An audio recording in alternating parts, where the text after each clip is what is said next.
दोस्तों क्या हो अगर मैं आपसे कहूं कि मंगल ग्रह पे एक ऐसी चीज का पता चला है जो इस सवाल का जवाब दे सकता है कि क्या हम यूनिवर्स में अकेले हैं। दोस्तों नासा ने हाल ही में एक रिसर्च पब्लिश किया है कि उन्हें मार्स पर एंशियंट लाइफ के अब तक के सबसे स्ट्रॉन्ग एविडेंस मिले हैं। यह खोज नासा के एक रोवर द्वारा की गई है जो मार्स पे चलता है। यह कहानी जुलाई 2024 में शुरू होती है जब रोवर ब्राइट एंजल फॉर्मेशन नाम की एक जगह को एक्सप्लोर कर रहा था। वहीं पे एक तीर के आकार का स्टोन मिला जिसने तुरंत साइंटिस्टों का ध्यान खींचा। दोस्तों रोवर ने मार्स पे दो इम्पोर्टेंट मिनरल्स का पता लगाया है। पहला विविनाइट यानी आयरन फॉस्फेट जो अर्थ पर आमतौर पर सड़ते हुए ऑर्गेनिक चीजों के आसपास पाया जाता है। दूसरा है ग्रेगाइट एक आयरन सल्फाइड जो अर्थ पर कई सारे सूक्ष्म जीव जिंदा रहने के लिए अपने लाइफ में इस आयरन सल्फाइड का उत्पादन करते हैं। रोवर ने ऑर्गेनिक कार्बन का भी पता लगाया और सबसे इम्पोर्टेंट बात यह है कि ये सभी अलग अलग बिखरे हुए नहीं थे, ये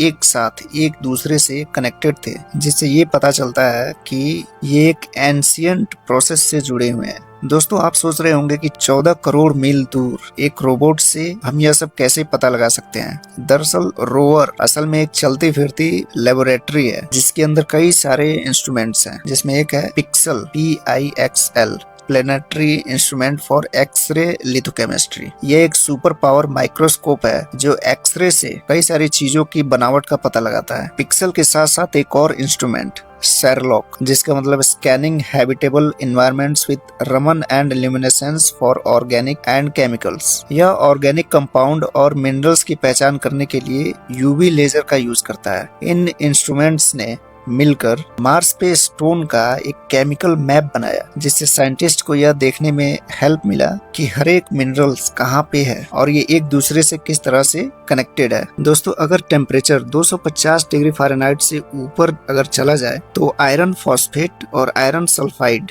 ये दोनों केमिकल प्रोसेस के जरिए बनाए जा सकते हैं। लेकिन बात ये है, इस बात का कोई सबूत नहीं है कि ये स्टोन्स इस टेम्परेचर से बने होंगे। इसके अलावा ऐसी एसिडिक केमिकल रिएक्शंस हैं जिससे इन मिनरल्स का निर्माण हो सकता है, लेकिन फिर से ये स्टोन्स इस एसिडिक रिएक्शन से बने होंगे इस बात का भी कोई प्रूफ नहीं है। इस खोज ने नासा की एक और mission Mars sample return mission को और तेज कर दिया है, जिसका मतलब कि मार्स से उन स्टोन्स को लाना और अर्थ पे उसका काफी अच्छे से उसको चेक करना।